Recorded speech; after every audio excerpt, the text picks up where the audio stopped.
All right, y'all. What is going on? I know you missed me. It's been a while, but I am back. Hit the horn. Oh, hit the horn, hit the horn, hit the horn. That's what time it is. Man, I am R1 Cameron. This is the conduit. I hope that you all are staying cool. I might have to fix my microphone here in a second. However, man, I've got something really special for you today. But before we get into that, I do want to go ahead and share with you some information that I believe that you need. Okay. And you know how we do.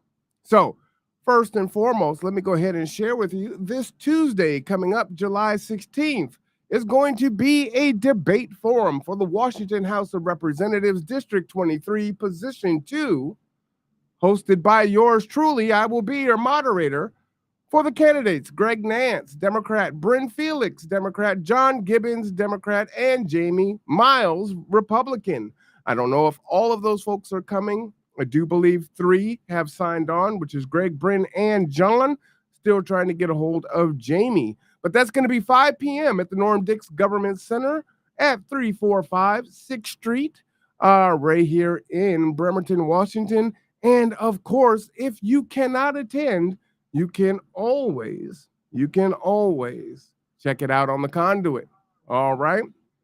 So it'll be broadcast on Facebook. It'll be broadcast on YouTube, all the normal channels, Twitter, Twitch for the gamers, and everything else.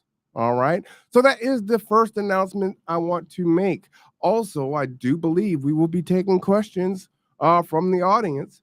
So if you did not get a chance to ask questions at the Awesome League of Women Voters when they interviewed these candidates, this is your time to come on down. All right. This is going to be brought to you by the Conduit and the League of Black Male Voters. All right. So that is my first announcement that I need to make to you. The second announcement is this one, and this one I'm particularly proud of. We have another young man here in our community that wants to do some good work in the community. And as such, this gentleman here is going to be hosting a barbecue. Now, I know that flyer is terrible. I am waiting on the actual flyer from him. But what's important is the fact of what this young man is trying to do.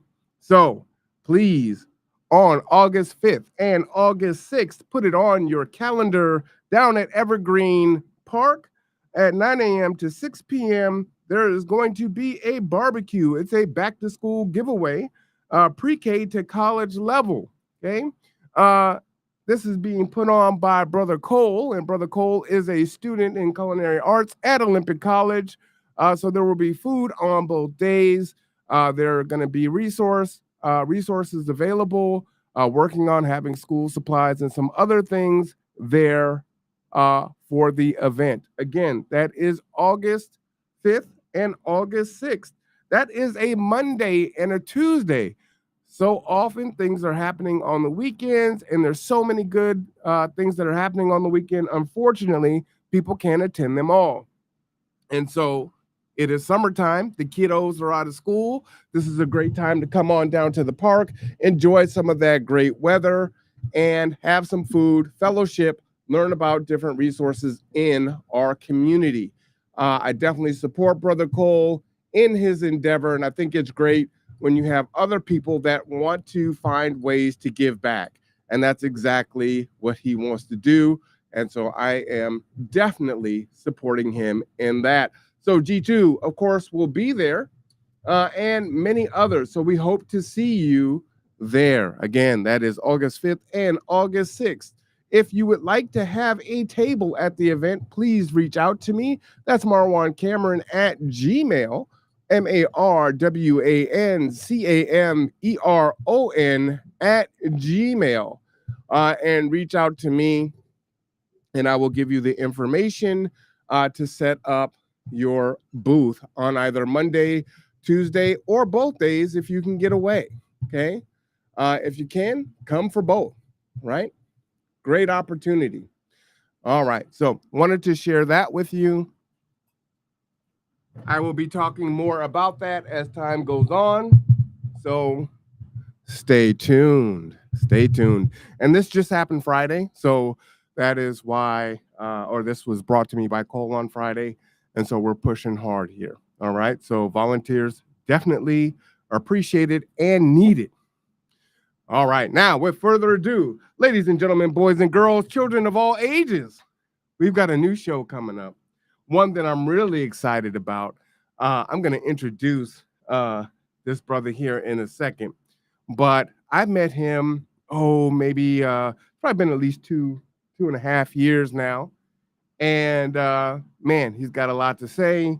He is a lover of the Lord, a Christian, very experienced, a veteran, a Navy veteran, and just has a lot to uh, impart in regards to wisdom, lived experience, ways to navigate life, to avoid pitfalls, how to be a man.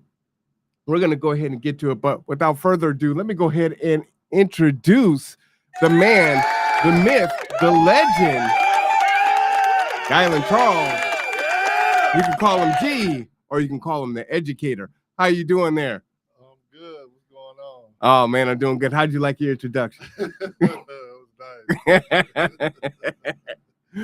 So, what we're gonna do here is this isn't gonna be the show, but what we wanted to do was just let you know that a new show was coming and kind of give you the 5 W's on why this show is happening and why it's important. So the first thing I'm going to ask you is, I don't know a whole lot, but what do you want to share about yourself? If you want to share anything about your personal. Well, I'm a retired Navy veteran after 24 years.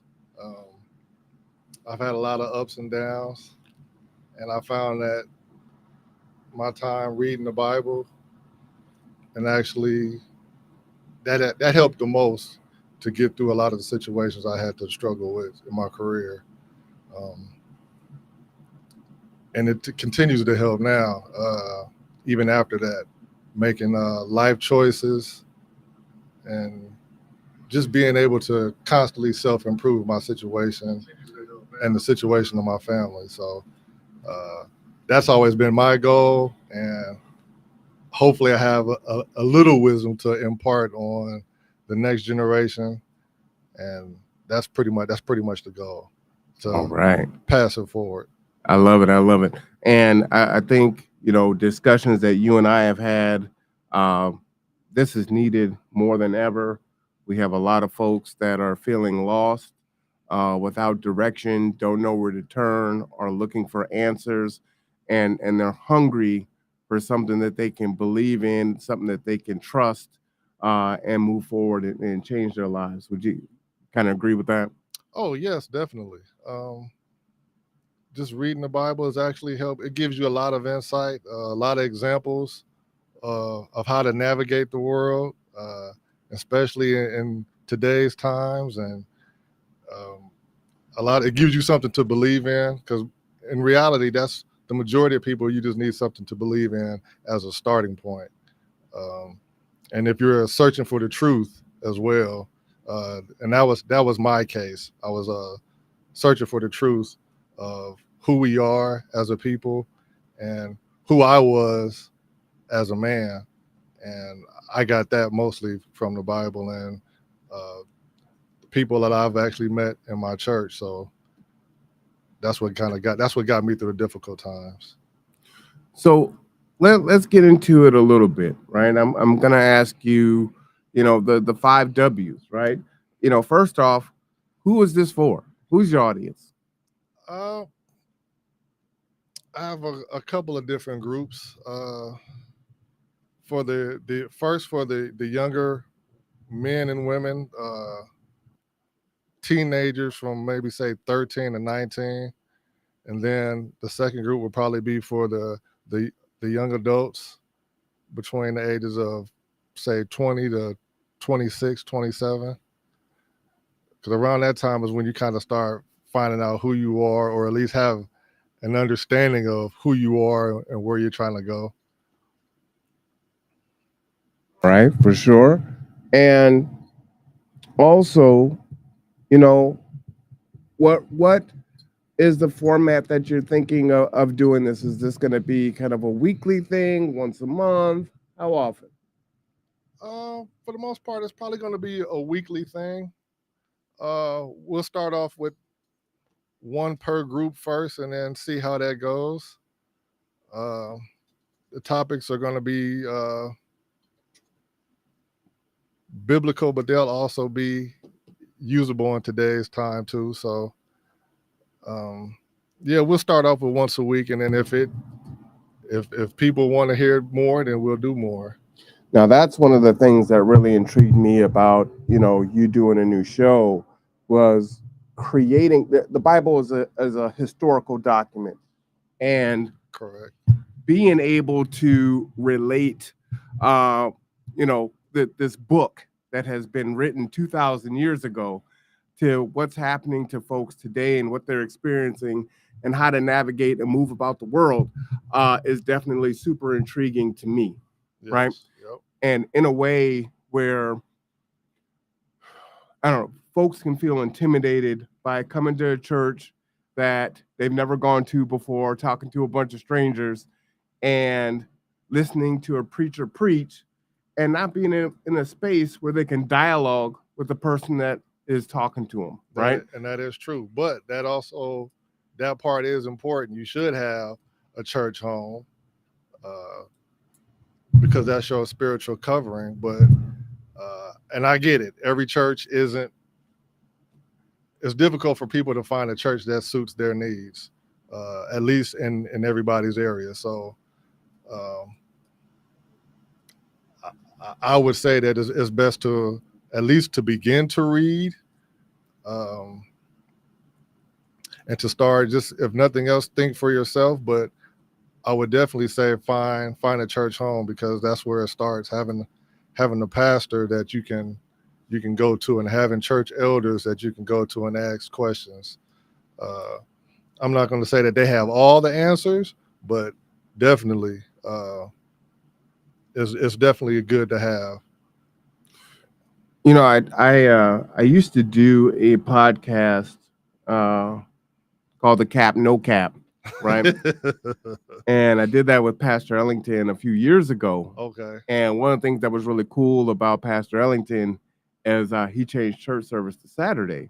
Yeah. And the reason why I did it was, folks were kind of coming up with excuses, right? It's like, Yeah. oh, but the Seahawks are playing and, this and that. And also, we didn't have Sunday bus service. Yeah. And so this was a way to make it accessible to others. Mhm. And so he would have church service. And then immediately after church service, we would do a podcast together and just kind of talk about the sermon, right? Yeah. And just digest it from someone who was coming from a more secular place than myself, and just get deeper into the word, and then people could have conversation.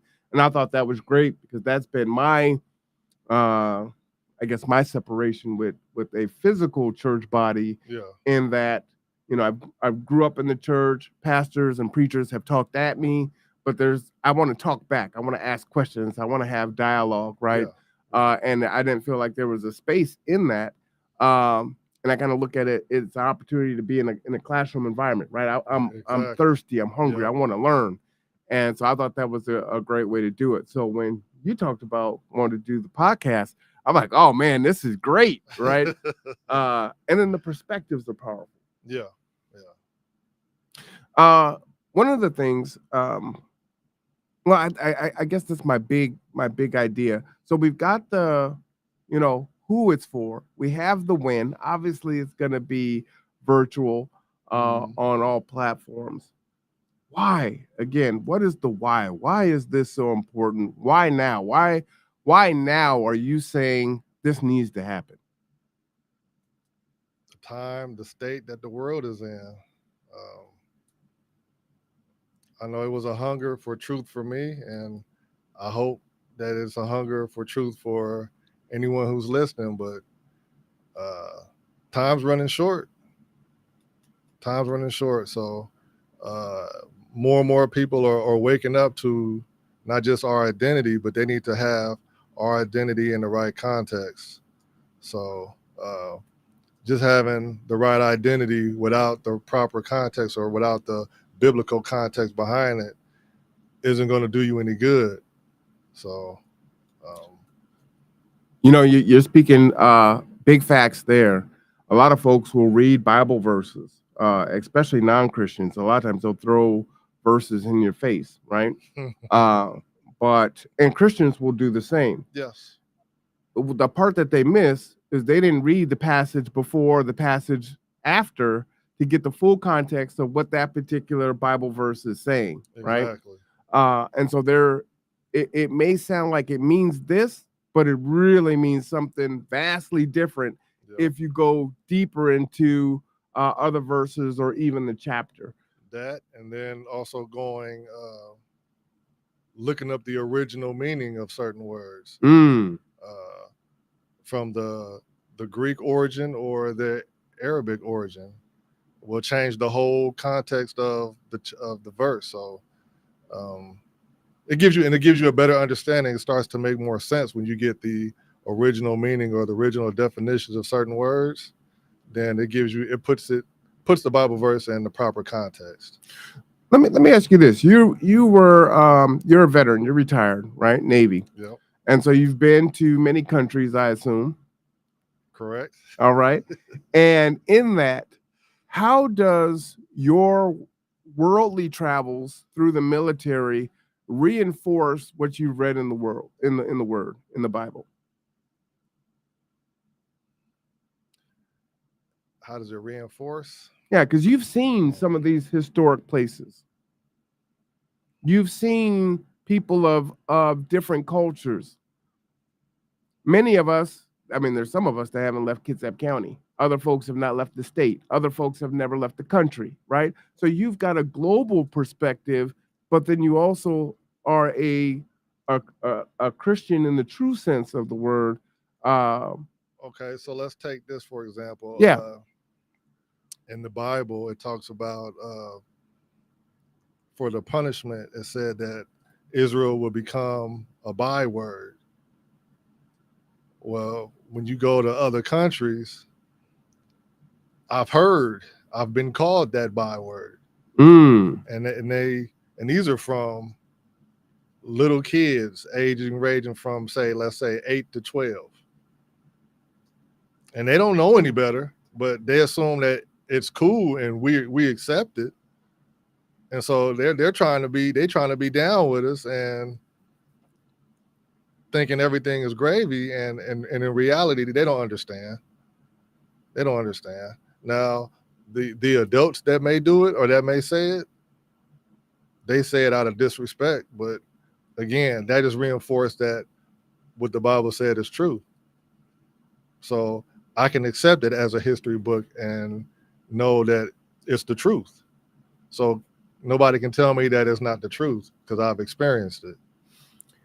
Another interesting thing I want to get your thoughts on this. There are approximately 8 billion people on this planet, right? Mm-hmm. There are about 400 million. Well, we're getting close to 400 million in the United States. That is 5% of the global population. And I think we suffer from American exceptionalism. And we're in this microcosm where we believe that the the world revolves around the United States, but we are literally 5% of the population. What's your thoughts on that?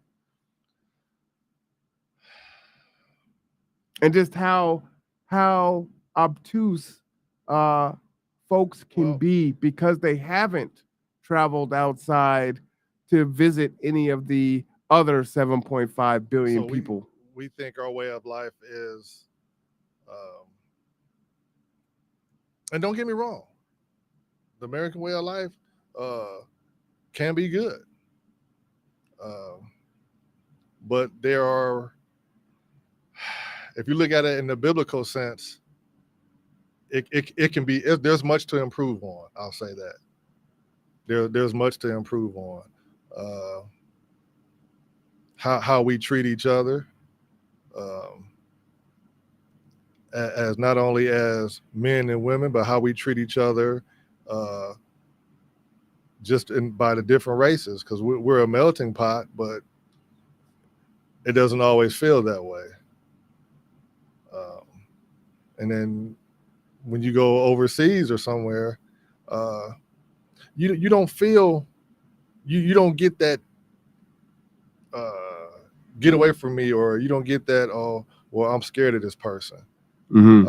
Even if as a whole they may not get along with Americans in general, uh, they're more they have a more warmth, welcoming feeling towards America, at least towards Americans anyway. They may not publicly just like you, but they you don't get that I hate you feeling, or you don't get that get away from me.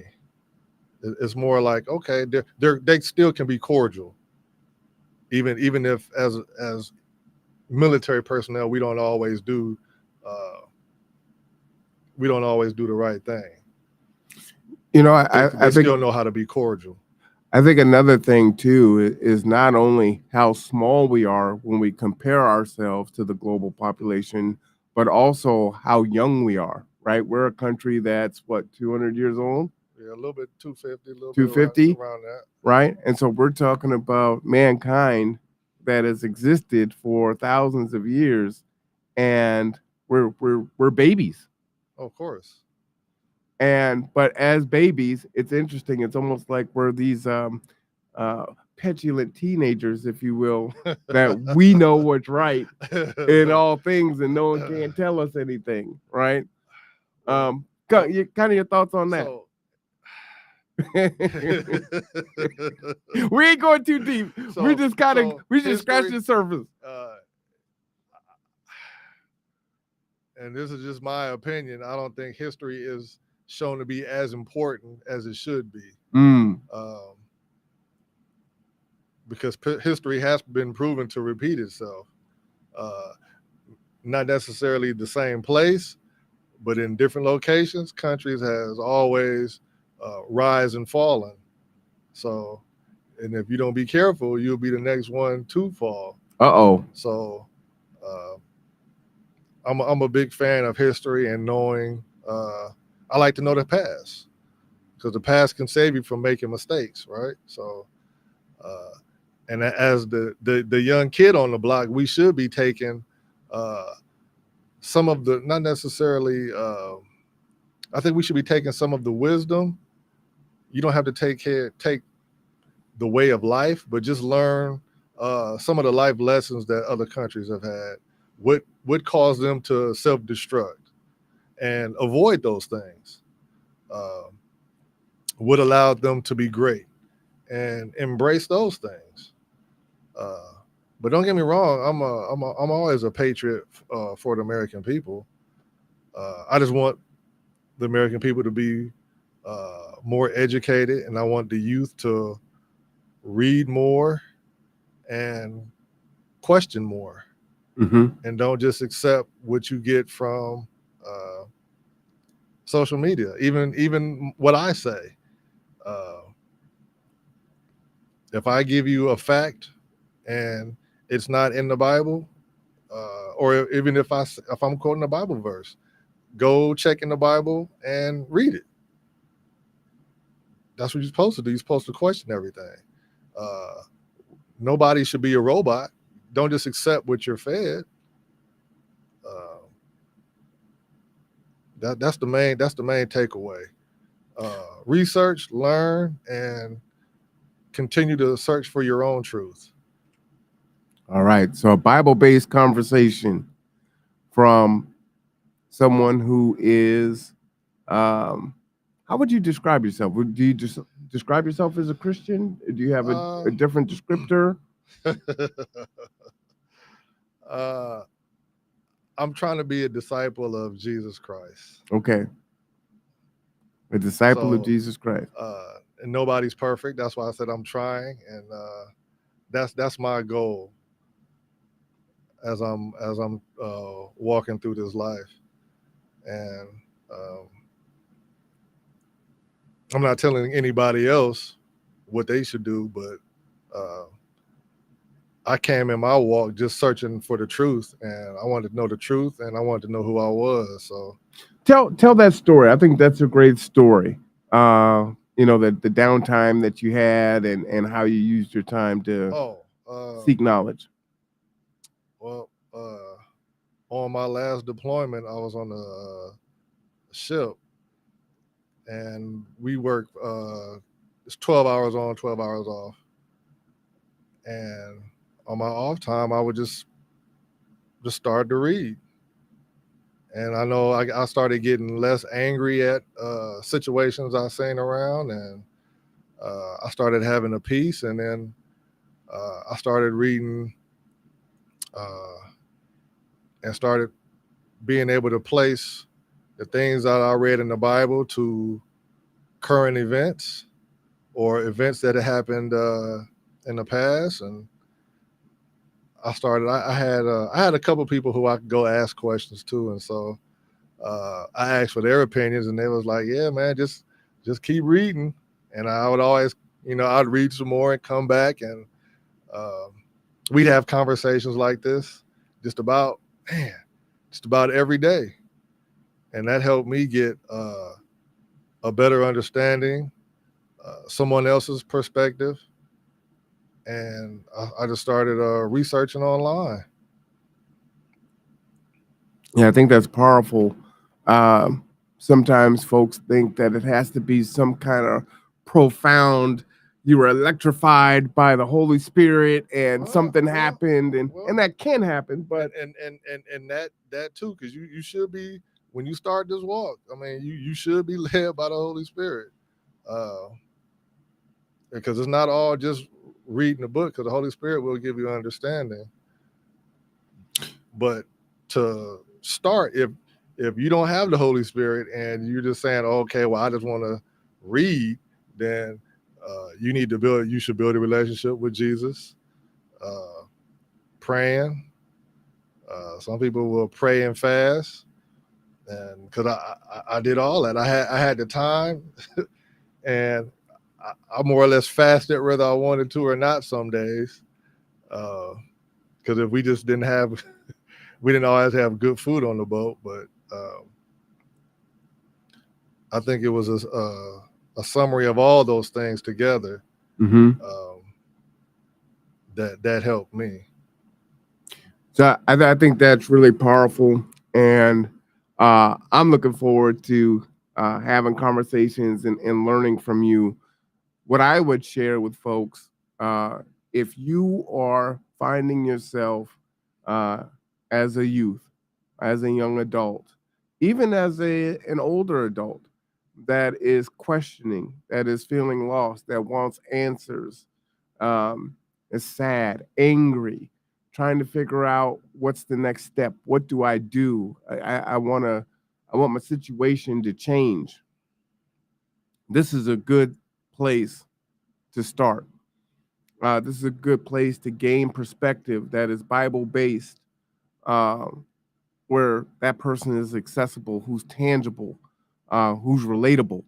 And I think that as we are competing with social media and so many different things out there to distract us and draw our attention and to say, do this, don't do that, and leading us into places that we don't want to be. And when we look up, we wonder, how did we get here? This is a potential answer for you to help you to grow and discover who you are, who God is, and to change your situation and to change your life in ways where if you talk to actual Christians, not those out here faking the funk, but those that are working on their Christian walk. I tell this story a lot, Guyland. My father was a Baptist minister, Reverend Cameron, and we didn't grow up rich, and he had diabetes, and slowly they amputated his toe, then they took a little bit of the leg, and then they took more, and then unfortunately he passed away. And I watched my father cry. He didn't want to take the heavy drugs, Yeah, and but he still had joy and he still had peace the entire time. yeah, And I couldn't understand. where that joy and that peace came from, Yeah. because most people are, God, why me? I don't know what to do. Yep. He was the sole breadwinner. He had Yeah. never married, Yeah. right? I'm angry. I'm sad. I'm distraught. I'm depressed. I have nowhere to turn. And he wasn't that way. Yeah. And he was always joyful. And I saw him, at his weakest, right? Yeah. Where he's sitting there and he's sobbing because the pain is so bad, but that joy was always there. And it's like, how do I get that? Because if I can tap into that, I know I'm going to be good. Oh yeah. When I lose my loved one, when I lose my parents, when I lose my spouse, when I lose the job, when I can't make ends meet, when I'm dealing with the tragedy, if I have that, I know I'm going to be okay. For me, it was just cracking open the book. That was the first step, and then the more I started reading, the more I wanted to know Jesus, and so I think having that kind of relationship or wanting to build a relationship, I think is a start, is a good starting point, because when you have that relationship, you will have peace when everything else around you is in chaos. Um, you'll find yourself able to deal with more difficult situations, and it won't seem that difficult to get past it or to get through it. Um, and people will be curious of why can you be at peace when when everybody else is either angry or there's a room full of chaos, and you're just at peace because you you're in the Word and you start working on your relationship with Jesus, and everything is good. It's a powerful thing, right? It It is. doesn't mean you're not going to go through that cancer diagnosis Oh yeah, yeah. or You that gonna you gonna loss. go through some stuff. Hmm. But it's how you go through it. You're gonna go through some stuff, but it's how you choose to deal with it. Yeah. As you go through it. So Yeah, there's a powerful piece and a joy from that. Um, there's a song, "Joy, Joy, Unspeakable Joy." It really is. yeah. So I hope that you will join Guyland on Saturdays for this conversation. Stay tuned. We will advertise the time. We just wanted to come on and just let you know that this show was coming.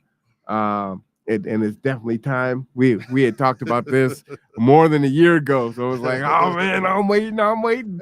So it's finally here. Super excited.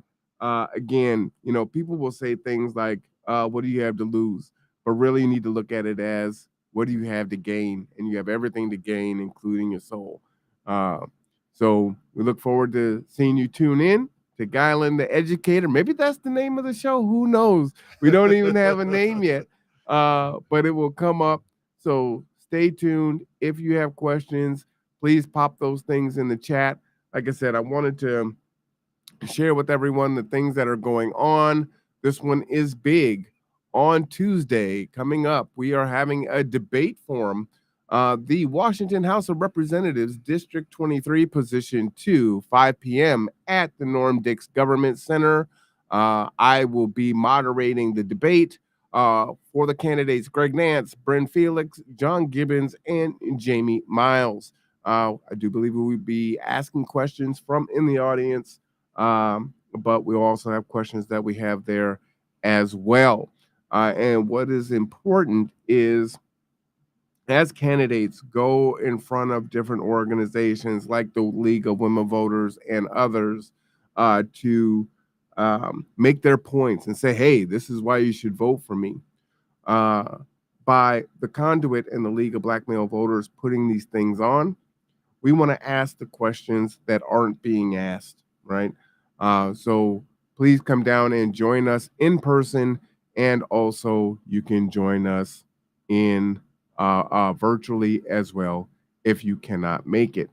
And again, We have our barbecue that is coming up. So please put it on your calendars. It's Monday and Tuesday, August 5th and August 6th down at Evergreen. This is going to be a great event. Brother Cole already has a number of sponsors, including Mayor Wheeler, the Kitsap Credit Union, looks like South Sound and Motorsport, Alex at West Hills, Fred Myers, Costco, U.S. Food, Lowe's. Special thanks to the Kitsap Regional Library, Kitsap Federal, that looks like Chase Bank of America. He's got so many on here. If you would like to have a booth at the event, either Monday, Tuesday, or on both days, please reach out to me either in the description, or you could type it in the chat, or you can reach me at marwancameron@gmail.com, MarwanCameron. And if you want to volunteer, please feel free to do so. Okay. Again, so put those 2 dates on your calendar. We're going to end it off with the educator here. What would you like to leave people with? You want to leave them with a Bible verse or a prayer, or how do you want? How have you even thought about how you're going to end your show? I haven't really. There's a couple of things I still need to discuss with my wife about certain tweaks we want to do, but yeah, I don't want to be. I don't want to come off too harsh. I just want people to, one, broaden their horizons, and two, don't lose hope, and three, just keep searching for the truth. All right. Well, you've heard it there from Guyland, the educator. What's your favorite Bible verse? Do you have one? Actually, there's a couple, but probably John 3:16, probably. All right. So, for God so loved the world, he gave his only begotten Son, that whosoever believe shall not perish but have everlasting life. All right. That's what we're going to end it with. John 3:16. All right. For Guyland, I am Marwan Cameron. This is The Conduit. As always, take care of yourself. Take care of each other. We will see you